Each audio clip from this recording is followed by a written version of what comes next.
రాష్ట్రంలో జరుగుతున్న అభివృద్ధి ప్రజలకు కంటపడకుండా దారి మళ్లించేందుకు వైసీపీ పులివెందుల శాసనసభ్యులు YS Jaganmohan Reddy petrol diesel కొరత ఉందంటూ తప్పుడు ప్రచారం తన పార్టీ నాయకులు కార్యకర్తలు వైసీపీ సోషల్ మీడియా మరియు పేటీఎం బ్యాచ్ ద్వారా చేయించి ప్రజలను భయాందోళనకు గురిచేస్తారని కర్నూలు జిల్లా తెలుగుదేశం పార్టీ అధ్యక్షులు గుడిసె ఆది కృష్ణమ్మ, రాష్ట్ర Bondili corporation chairman Vikram Singh, Telugu Desam party రాష్ట్ర కార్యదర్శి కైప పద్మలతారెడ్డి, జిల్లా తెలుగుదేశం పార్టీ కార్యనిర్వాహక కార్యదర్శి షేక్ జాకీ అక్సారీ, అధికార ప్రతినిధి సంధి మధుసూదన్ నాయుడులు ఆరోపించారు. గురువారం జిల్లా తెలుగుదేశం పార్టీ కార్యాలయంలో ఏర్పాటు చేసిన విలేకరుల సమావేశంలో మాట్లాడుతూ వైసీపీ సృష్టించిన అబద్ధపు ప్రచారం వల్ల ప్రజలు పెట్రోల్ డీజిల్ కోసం పెట్రోల్ బంకుల వద్ద క్యూలో నిలబడి తమకు అవసరం లేకపోయినా అవసరానికి మించి పెట్రోల్ డీజిల్ పోయించుకోవడం వల్ల తాత్కాలిక కొరత ఏర్పడిందని, దీనివల్ల ప్రజలు ఇబ్బంది పడ్డారని, అయితే పరిస్థితిని గమనించిన ముఖ్యమంత్రి చంద్రబాబు నాయుడు వెంటనే జిల్లా అధికారులను ఎప్పటికప్పుడు అప్రమత్తం చేస్తూ ప్రజలు ఆందోళనలకు గురి కాకుండా వారికి అవగాహన కల్పిస్తూ వెంటనే పరిస్థితిని చక్కదిద్దారని అన్నారు.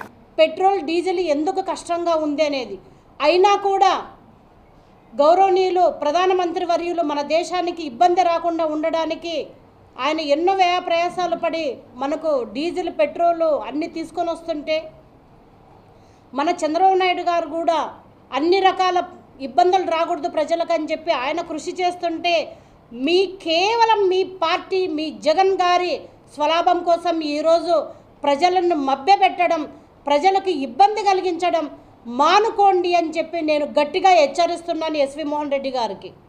ఈరోజు మన జిల్లాలో తీసుకుంటే మనకు దాదాపుగా 165 పెట్రోల్ బంకులు ఉన్నాయి.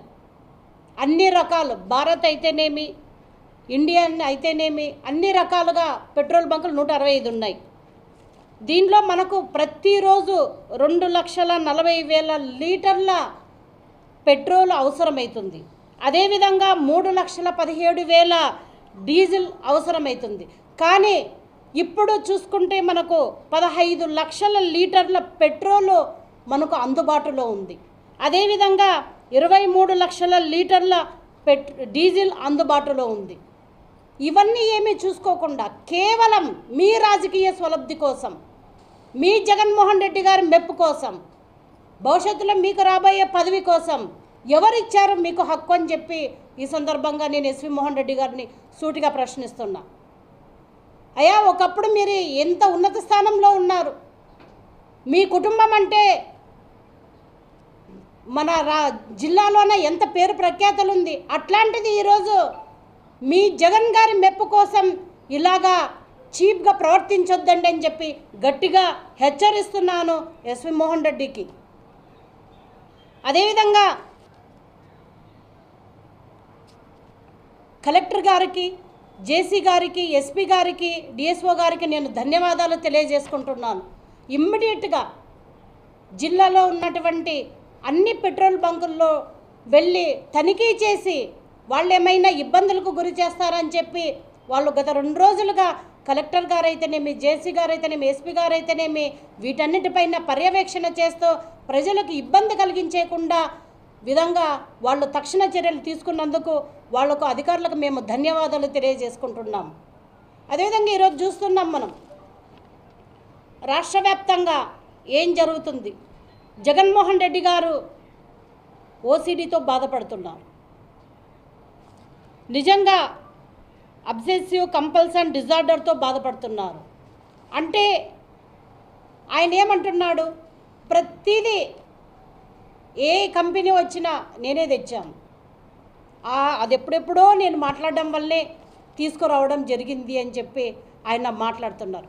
ప్రజలు కూడా అన్నీ గమనిస్తున్నారు. ఆయన ఓసిడితో బాధపడడం వల్ల ఈరోజు ఆయన ఒకటే కాదు, ఆయన పార్టీ కూడా ఈరోజు ఓసిడితో బాధపడే పరిస్థితి వచ్చింది అని చెప్పి ఈ సందర్భంగా నేను తెలియజేసుకుంటున్నాను. తర్వాత జగన్మోహన్ రెడ్డికి ఇంకొక వ్యాధి ఉందని చెప్పి నాకు అనిపిస్తుంది, అల్యూసినేషన్ అని చెప్పి.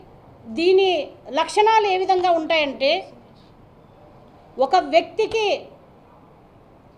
ఎదురుగా ఎవరైనా లేకపోయినా ఉన్నట్టుగా అనిపించడం, అదేవిధంగా ఆ రూమ్లో ఎవరు లేకపోయినా ఆయన ఎవరితోనో మాట్లాడుతున్నట్టుగా అనిపించడం, మనకు